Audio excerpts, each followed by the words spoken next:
नमस्ते students, study and talk channel में आपका स्वागत है। आज हम कक्षा 9 की अर्धवार्षिक परीक्षा की तैयारी के लिए जो इम्पोर्टेंट चैप्टर्स हैं उनके बारे में देख लेते हैं। देखिए, जैसा कि आपको पता है कि इस बार जो एग्ज़ाम है वो समान परीक्षा के तहत होने वाली है। मतलब इस बार कक्षा 9 की और 11 का पेपर अर्धवार्षिक परीक्षा के जो पत्र हैं, नील पत्र, वो तैयार हो गए हैं। कक्षा 10 और 12 के तो सारे चैप्टर्स आते हैं, तो वो तो राजस्थान बोर्ड आरपीएससी वो निकालता है। कक्षा 9 से 11 के अर्धवार्षिक के नील पत्र में ब्लूप्रिंट कि कौन सा चैप्टर कितने नंबर का आएगा, वो राज्य स्तरीय समान परीक्षा के तहत होगा। चलिए हम देख लेते हैं मैथ सब्जेक्ट में कितने नंबर का कौन सा चैप्टर आ रहा है और किस तरीके से उसमें अंक विभाजन हो रखा है। सभी सब्जेक्ट से निकाले गए हैं। अगर आपको और सब्जेक्ट्स के भी देखने हो तो आप चैनल पर देख सकते हैं। हम देखते हैं गणित का। देखिए, एग्ज़ाम जो होगा वो होगा हमारा 3.25 घंटे का गणित विषय का। उद्देश्य, ये जब पेपर बनाए जाते हैं तब उद्देश्य रखे जाते हैं, तो इससे एज ए स्टूडेंट आपको इतना कोई सोचने वाली बात नहीं है। ये जो पेपर बनाते हैं उनके लिए इम्पोर्टेंट है कि ज्ञान के 50% क्वेश्चन आएंगे, अवबोध के 20%, ज्ञान उपयोग के 20% और मौलिकता और या कौशल के 10%। मतलब टोटल जो पेपर होगा ना, उसमें इतना इतना अंक विभाजन रहता है। अब हम ये देखते हैं कि कौन से प्रश्न कितने आएंगे अर्धवार्षिक परीक्षा के लिए। ये हमारा अर्धवार्षिक परीक्षा का आ गया है। ठीक है जी। अर्धवार्षिक परीक्षा में टोटल होंगे वस्तुनिष्ठ प्रश्न 10। ठीक है, वस्तुनिष्ठ प्रश्न होंगे 10। हर प्रश्न 1 नंबर का होगा तो टोटल 10 हो गए। रिक्त स्थान के प्रश्न आएंगे 8। 8 प्रश्न, हर प्रश्न 1 अंक का होगा तो 8 नंबर के ही हो गए। अति लघुत्तरात्मक प्रश्न आएंगे 10। ये भी 1-1 नंबर के होंगे तो 10 अंक इसके हो गए। लघुत्तरात्मक प्रश्नों में 2 तरह के होंगे। एक तो होंगे हमारे लघुत्तरात्मक प्रश्न 1 और लघुत्तरात्मक प्रश्न सेकंड। क्या अंतर होगा? जो 6 प्रश्न आएंगे वो तो आएंगे 1.5 नंबर वाले, और जो 6 प्रश्न बाकी आएंगे वो आएंगे 2 नंबर वाले। मतलब लघुत्तरात्मक में 6 प्रश्न होंगे 9 नंबर के टोटल, और 6 प्रश्न होंगे टोटल 12 नंबर के। इसके बाद दीर्घ उत्तरात्मक प्रश्न। दीर्घ उत्तरात्मक प्रश्न हो गए हमारे बड़े प्रश्न। ठीक है, ये हमारे हो गए 3 नंबर के प्रश्न आएंगे, 3 प्रश्न आएंगे और 3 ही नंबर के होंगे। हर प्रश्न 3 नंबर का होगा तो 3 इंटू 3 मतलब 9 मार्क्स के ये हो गए। निबंधात्मक प्रश्न 2 आएंगे, और ये निबंधात्मक प्रश्नों में हर प्रश्न होगा 6 नंबर का, तो ये टोटल हमारे 12 नंबर के। तो बहुत इंपॉर्टेंट चीज़ है ये। अगर आप इसको समझ लेंगे तो आपको बहुत आसानी हो जाएगी। तो इस तरह से हमारे टोटल जो प्रश्न होंगे वो होंगे 45, और नंबर जो होगा वो होगा हमारा 70। 45 दिखने में बड़े लग रहे हैं, लेकिन आप देखेंगे तो पाएंगे कि बड़े प्रश्न कम ही है। 6 6 12 और 3 18, 6 6 12, 12 और 3 15, 15 और 2 17। ठीक है, तो जो ये है प्रश्न वो थोड़े बड़े रहेंगे, बाकी तो एक एक लाइन के या वस्तुनिष्ठ प्रश्न है। ठीक है, अब इसमें एक आवश्यक बात यह है कि प्रश्नों में 5% अंकों तक प्लस माइनस किया जा सकता है। उद्देश्य अंकों मतलब कोई प्रश्न में जैसे 10 नंबर का है तो उसमें हो सकता है एक आधा प्रश्न वस्तुनिष्ठ प्रश्न को ऊपर नीचे कर दिया जाए, तो इतना कोई बड़ा इशू नहीं है। निबंधात्मक प्रश्नों में अथवा वाला प्रश्न आवश्यक रूप से देना है। मतलब निबंधात्मक प्रश्न जो 2 आएंगे उनमें अथवा वाले प्रश्न बनेंगे। अब हम ये देख लेते हैं निबंधात्मक प्रश्न कौन से चैप्टर के आएंगे और किस तरीके से कौन से चैप्टर की वैल्यू है, वेटेज दिया गया है। ठीक है, तो गणित प्रथम परक हमारा हो चुका है। प्रथम परक हमारा हो चुका है। ठीक है, द्वितीय परक हमारा हो चुका है। अब हम अर्धवार्षिक देख लेते हैं। संख्या पद्धति, तो सीधा हम इसी के ऊपर फोकस करेंगे। संख्या पद्धति, संख्या पद्धति पे हमारा है 6 नंबर के प्रश्न आएंगे द्वार्षिक परीक्षा में। संख्या पद्धति क्या है आपकी? अपरिमेय संख्या, परिमेय संख्या, है ना।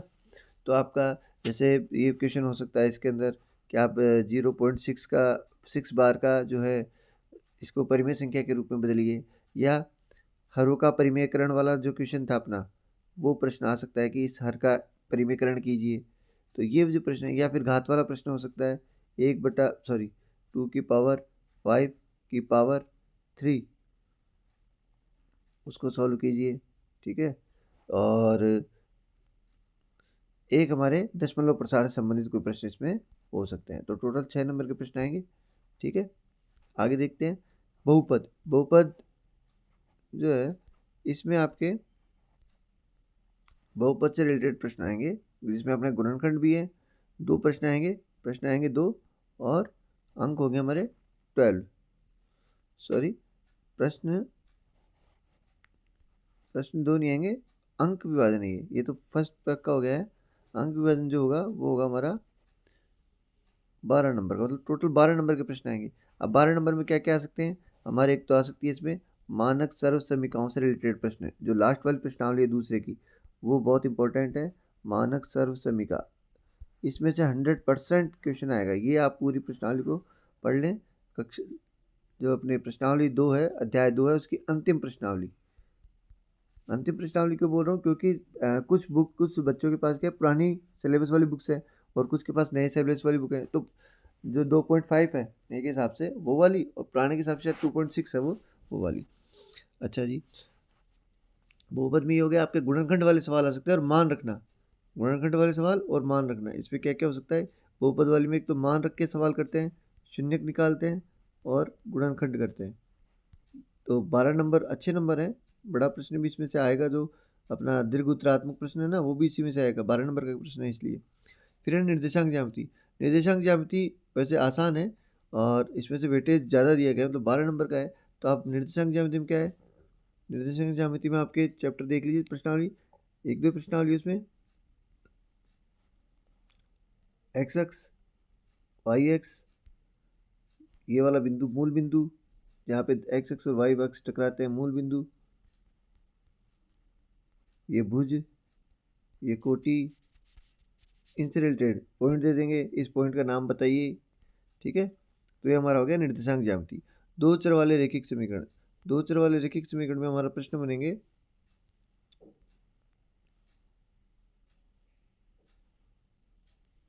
दो चर वाले रैखिक समीकरण में हमारे 10 नंबर के प्रश्न बनेंगे।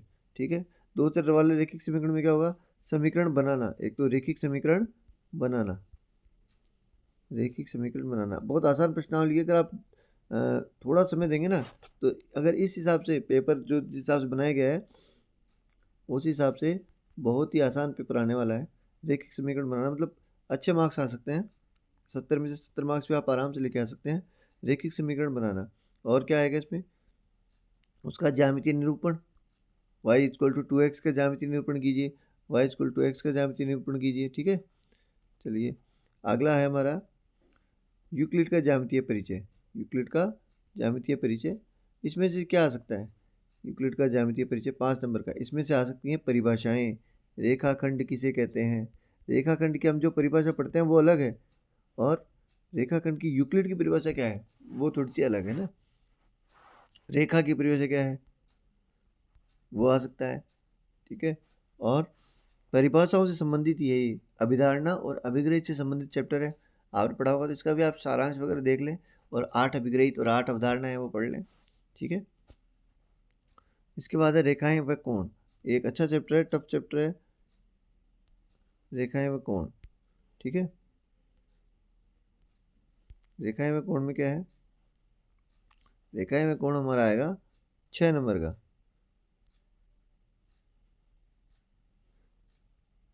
रेखाएं व कोण 6 नंबर का चैप्टर है।